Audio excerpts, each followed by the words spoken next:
Son las 9 de la mañana con 4 minutos. En CNN Chile Radio hacemos agenda económica a esta hora de la mañana. Nos acompaña Francisca Bamontes. ¿Cómo está, Fran? Hola, Seba, ¿qué tal? Buenos días. Muy buen día. Buenos días también a todos quienes nos acompañan a esta hora acá en CNN Chile Radio y en esta revisión de las informaciones económicas acá en Agenda Económica AM.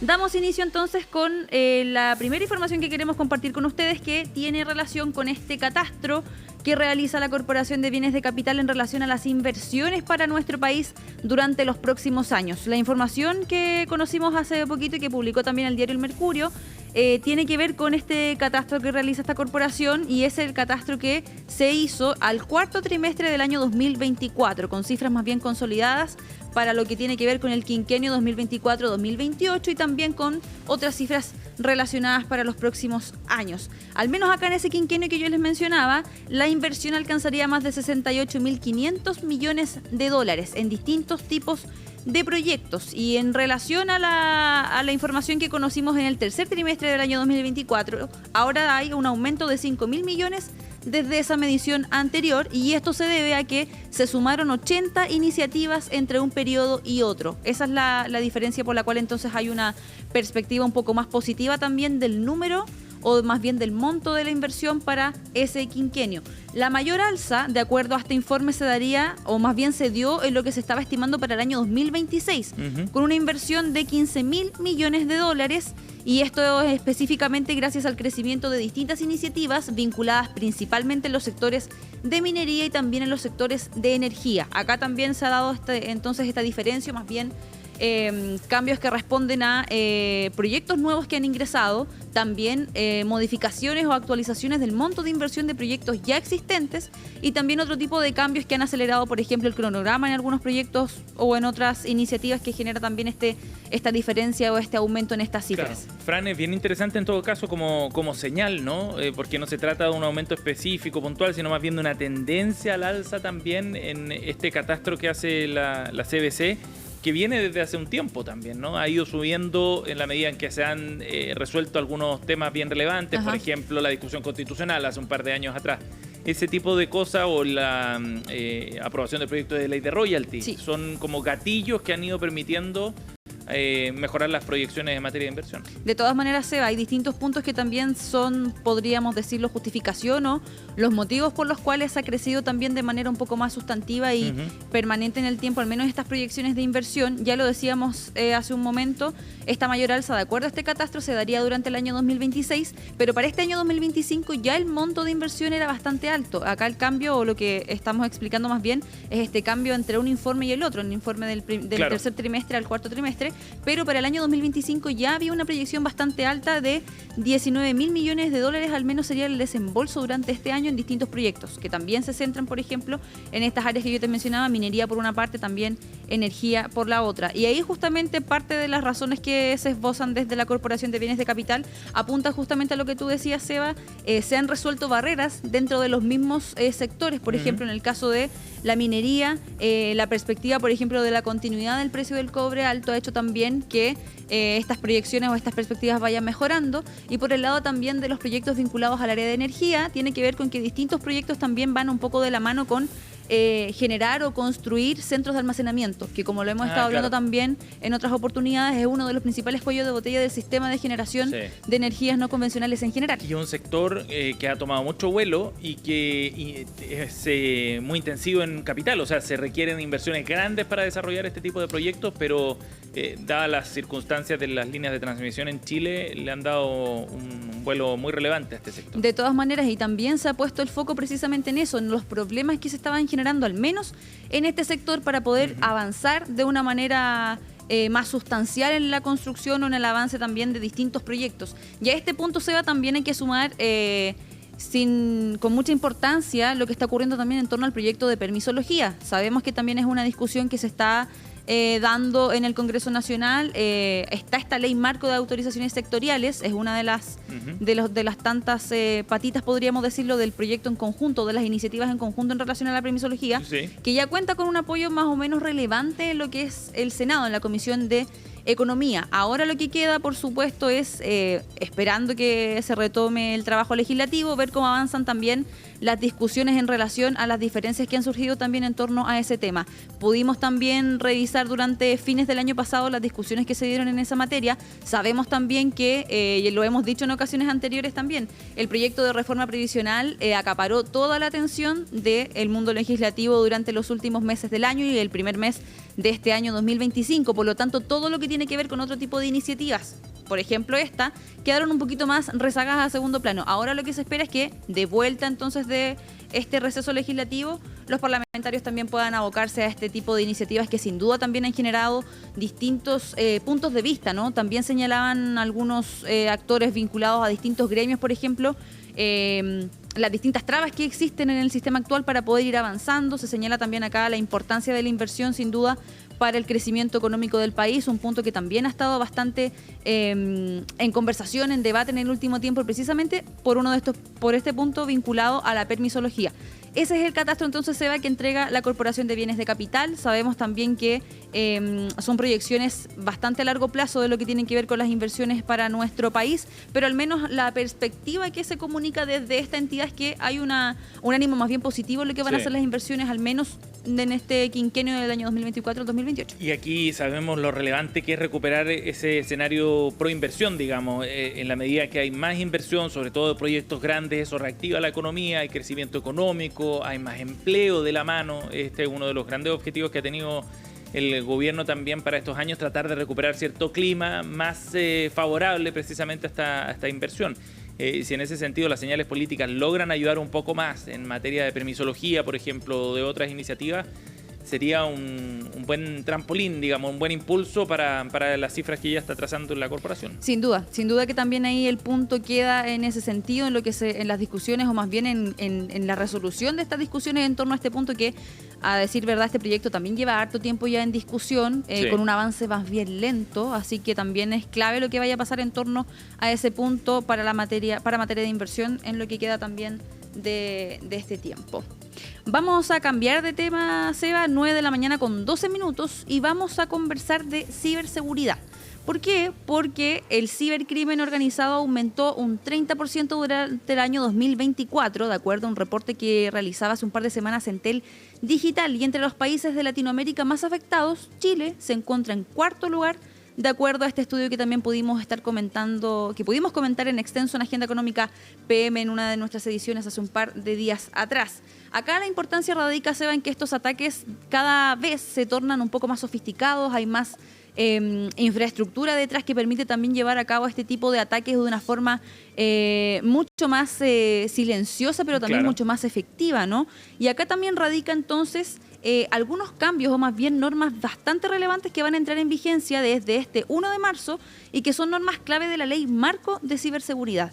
Para poder ahondar precisamente en esta ley y en estos cambios que van a empezar a regir desde esta semana, vamos a tomar contacto a esta hora de la mañana con Miriam Pérez. Ella es líder de la Mesa de Ciberseguridad de Chiletec. Miriam, ya te podemos ver en pantalla. Muchas gracias por acompañarnos esta mañana. Buen día. Buenos días. Hola, Miriam. Buenos días. Miriam, si nos pudieras explicar en primera instancia cómo funciona la Ley Marco de Ciberseguridad, en qué consiste. Sabemos que empezó a regir desde enero, pero a grandes rasgos para poder también centrarnos en la conversación, ¿en qué consiste esta ley?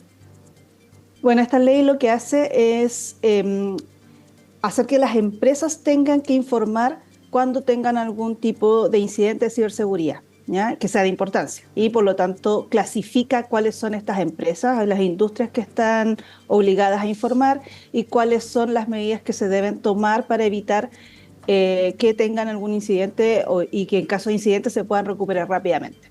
Eso es como a grandes rasgos lo que hace la ley. ¿En qué medida también, Miriam, es importante que exista una normativa de este tipo? Ya lo decíamos al inicio de esta entrevista, sabemos que hay antecedentes importantes también en relación a la existencia de ciberataques, por ejemplo, al crecimiento que han tenido en el último tiempo, pero cómo también recibimos la implementación de este tipo de normativas en el contexto actual, también entendiendo que han aumentado este tipo de fenómenos. O sea, es súper importante porque justamente han habido ataques que se han visto afectados muchos servicios, ya no solo los servicios propios del privado, a lo mejor de sus empresas, sino que también estos servicios que entregan privados afectan a los servicios que presta el Estado. Entonces, que hay instituciones públicas que prestan servicio y que dependen de tecnologías y que por lo tanto están afectas a que, o pueden ser sensibles a que sean afectadas por algún ciberataque. Entonces esta ley lo que hace es que un poco norma que todos nos preocupemos de tener las medidas necesarias para evitar que esto pase, y en caso de que pase, porque nada es infalible, o sea, esto puede, todas las empresas y las instituciones pueden tener un ciberataque, lo importante es saber cómo actuar. Para que esto afecte en la menor cantidad posible las operaciones y que esto al final se traduce en que no afecte los servicios que se presten a la ciudadanía en este caso, que es como el foco. Claro. Hemos conocido también en el último tiempo ataques, por ejemplo, a instituciones financieras, a algunos bancos. Son distintos los focos, al menos, que por ahora han tenido también este tipo de ataques que ya se denomina en algunos casos cibercrimen organizado por la forma precisamente de atacar o de operar. Miriam, ¿cuáles son los cambios o las normas que empiezan a regir desde este 1 de marzo en relación a esta ley? Mira, las normativas que uno espera que ya empiecen a entrar en vigencia, todavía se está esperando que en Contraloría se aprueben los reglamentos y que estos se publiquen, pero lo que va a pasar es que el 1 de marzo las empresas que se consideran esenciales, ¿ya?, que son parte de estas industrias como electricidad, transporte, servicios tecnológicos, salud, ¿ya?, instituciones públicas, cuando tengan algún tipo de incidente de importancia, porque la idea es que reportemos las cosas que realmente vayan a afectar el servicio, esto tengamos que informarlo en un plazo máximo de 3 horas a la ANSI, a la nueva Agencia Nacional de Ciberseguridad, ¿ya? Y obviamente también lo que implica es que todas las empresas que están dentro de estas industrias que sean consideradas esenciales tengan que seguir estándares como, por ejemplo, tomar medidas necesarias tanto organizativas como tecnológicas para evitar tener algún ciberataque y también las medidas para poder recuperarse en caso de un ciberataque. Eso es lo que parte en marzo. Y lo otro es que lo que tiene que pasar ahora es que se van a nombrar a cuáles, o se van a entregar el primer listado de las potenciales empresas que van a ser consideradas de importancia vital. Eso te y ese es un proceso más... Precisamente, ¿quién decide eso dentro de la aplicación de esta ley? ¿Cómo se establece qué tipo de empresas son más esenciales que otras? Por decirlo, sabemos que naturalmente hay unas que sí son de mayor relevancia, pero ¿cómo se hace también esa distinción quizás en una línea que quizás puede ser un poco más fina en algunos casos? Claro, o sea, actualmente la ley establece cuáles son las industrias, ¿ya? Ahora, lo que uno está esperando, nosotros como por parte ya un poco de la industria también, es saber exactamente cuál va a ser esa clasificación, porque efectivamente hay sectores que están súper normados, que en la mayoría de las industrias que están ahí tienen entes reguladores, por lo tanto esas empresas saben que son esenciales. Está el sector financiero, está el sector salud, está el telecomunicaciones, transporte. Ellos saben que van a ser esenciales, pero hay uno especial que es el de tecnología, que es el servicios digitales y que son data center probablemente. Entonces ahí está un poco todavía difuso cuáles son las que se van a considerar esenciales o no. Lo que sí se sabe es que lo que va a pasar ahora es que las que sí son de mayor importancia, que son las de importancia vital, que se consideran empresas de importancia vital, van a haber un listado de empresas. Y ese listado de empresas va a empezar a elaborarse ahora.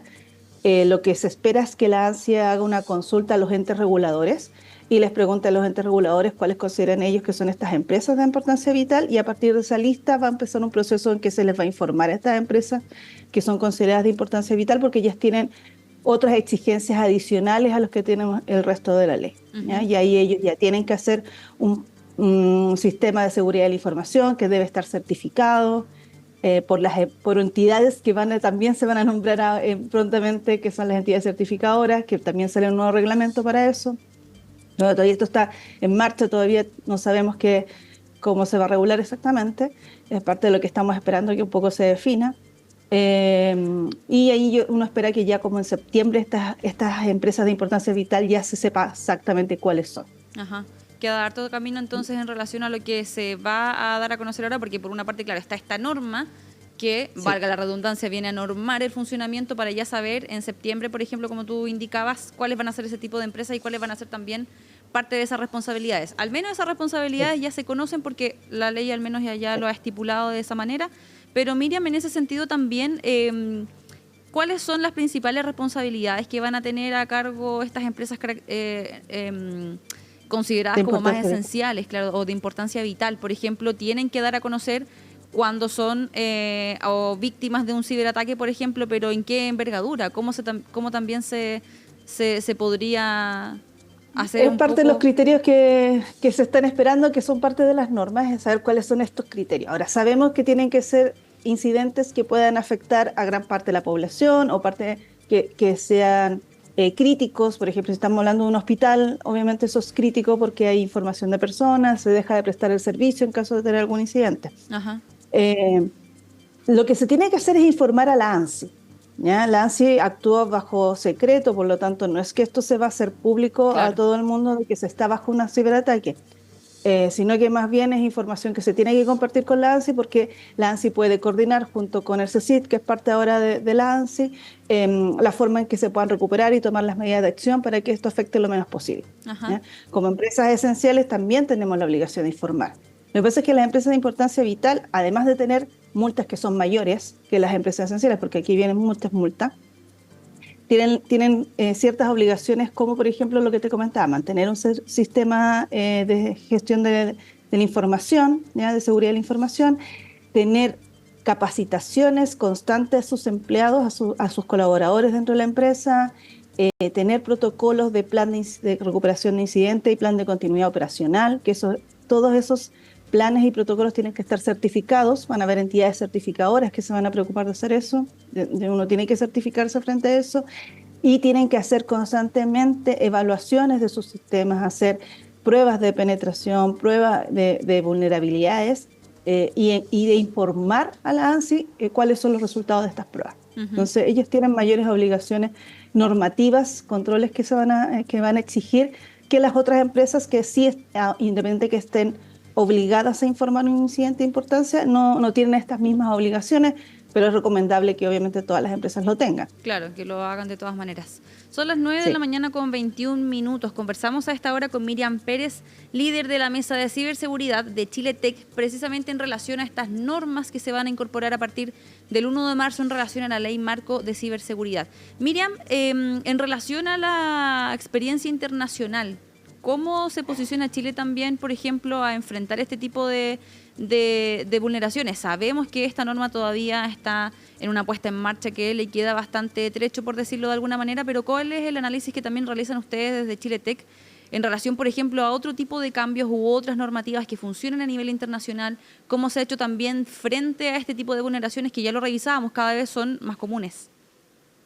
Efectivamente, mira, a nivel regional, a nivel de Latinoamérica, Chile está bastante avanzado con respecto a esta ley. O sea, es el primer país que tiene una ley de este tipo, así que en ese sentido es pionero con respecto a cómo manejar los incidentes de ciberseguridad desde una política pública, lo cual es súper bueno como país. ¿Ya? Obviamente lo que se está mirando un poco lo que se está haciendo en Europa, con la Comunidad Europea, que ellos tienen mucho más avanzados al respecto. Y no solo esta ley, sino que también viendo lo que se está haciendo con la ley de protección de datos personales, que es algo que estábamos al debe y que también ya fue aprobada y que se espera que ya en 2 años, 3 años ya esté completamente implementada. Yo creo que lo que estamos al debe un poco es lo que se está viendo, pero que también es a nivel mundial que se está hablando sobre el tema, es lo que pasó con la inteligencia artificial, cómo vamos a manejar la inteligencia artificial, cuáles van a ser los protocolos al respecto. Pero en eso también efectivamente estamos, yo creo que en línea con lo que está pasando con los otros países, que tampoco se ha definido muy bien qué es lo que se hay que hacer. Sabemos que en Europa se puso una pausa al tema, porque también esto afecta un poco los temas económicos, o sea, cómo seguimos avanzando en temas de innovación también. Pero yo creo que es importante que se legisle de alguna manera para trabajar de alguna manera con ética sobre estos tipos de tecnología. Miriam, y en ese sentido, por ejemplo, bueno, sabemos que la inteligencia artificial ha tenido un boom bastante relevante. Acá Chile no se ha quedado ajeno a eso. Se siguen incorporando cada vez más empresas que han hecho uso, por ejemplo, de este tipo de tecnologías para poder ir haciendo más eficientes distintos procesos, para ir también automatizando otro grupo de procesos. Pero en ese sentido también, ¿cuáles son los riesgos que supone en materia de ciberseguridad? Bueno, la inteligencia artificial se usa tanto para el bien como para el mal. Al final es una tecnología, es una herramienta. En el caso de la ciberseguridad, lo que pasa es que ahora los ataques son más sofisticados. O sea, los delincuentes están usando la inteligencia artificial para poder hacer mejores ataques, que no sea tan fácil descubrirlos. Entonces, la inteligencia artificial en ese sentido se utiliza por ambos lados, para la defensa y para el ataque, porque a nivel defensivo igual se están usando, hay cada vez herramientas que utilizan la inteligencia artificial para detectar también mejores patrones, para poder identificar cuando uno se encuentra en peligro, está frente a un ataque y poder actuar más rápido, porque muchas veces lo que pasa en temas de ciberataque es que a las empresas o incluso las personas te infectan de alguna manera con algún tipo de malware y tú no te das cuenta hasta meses después cuando ya el ataque se dispara y no sé, pues se bloquea todo, pero finalmente han estado meses sacando información de la empresa, sacando información de tus datos. ¿Sí? Ahora, el hecho de ir avanzando en automatización de ciertos procesos y de la incorporación de esas nuevas tecnologías, me imagino que también abre otros riesgos ya por el lado operativo, ¿no? No solo por la posibilidad de rescatar información sensible para una compañía, sino también el riesgo de poder eventualmente controlar, por ejemplo, ciertas operaciones que también generan un perjuicio financiero o humano, digamos, para los trabajadores de una compañía. ¿Ese riesgo existe? ¿Va en aumento? Sí, va en aumento. De hecho, antiguamente uno veía las industrias y estas redes estaban súper cerradas. Control automatizado era algo que se veía internamente. Actualmente con las nuevas tecnologías y con todo esto de la inteligencia artificial, la automatización, se han abierto estas redes. Sí. Y eso ha aumentado la superficie de ataque, por decirlo de alguna manera. Entonces ahora ya no se ven solo ataques a sistemas de TI, vamos a decir a redes informáticas, sino que ahora se están viendo ataques a redes SCADA, que son las redes industriales. Y se toman, y han habido casos en otros países donde se han visto que se toman control de centrales eléctricas o de temas de, no sé, en la industria petrolera. Se han tomado control de sistemas de salud, entonces, que antes estaban muy cerrados porque nadie podía acceder a ellos desde fuera de las instalaciones de la organización. Y ahora, como ahora todo está tan globalizado, está todo tan conectado, que se están abriendo y eso obviamente tiene mayor riesgo, mayor superficie de ataque. Sí, claro. Claro, sin duda que genera también esta especie de susceptibilidad para otro tipo de industrias que también se han vuelto más sensibles, sin saberlo, muchas de ellas también este tipo de ataques. Son distintos los reportes también que hemos podido revisar durante las últimas semanas precisamente, que van incluso en esa línea, dando cuenta del aumento de los ciberataques, del cibercrimen organizado ya en cuanto a concepto, que también han utilizado distintos grupos para hacer, o más bien dar a conocer información relacionada a estos ciberataques. Miriam Pérez, líder de la Mesa de Ciberseguridad de Chiletec, muchas gracias por acompañarnos esta mañana en Agenda Económica. Gracias a ustedes. Chao, Miriam. Gracias. También. Estamos dando fin a esta edición de Agenda Económica, Seba, con esta información que es bastante relevante. Vamos a quedar también ahí al pendiente de estos cambios que se van a dar a conocer desde el 1 de marzo, esta semana ya, pero como ya lo decía nuestra entrevistada, son cambios bastante paulatinos, hay que tomar esta norma, ver cómo funciona, ver finalmente cuáles van a ser las empresas catalogadas como esenciales o vitales. Y también, por cierto, ahí vamos a seguir revisando ese detalle de esa noticia y otra más en nuestras ediciones PM de Agenda Económica, Seba. Muy bien. Gracias, Fran. Chao, nos vemos. Buen día.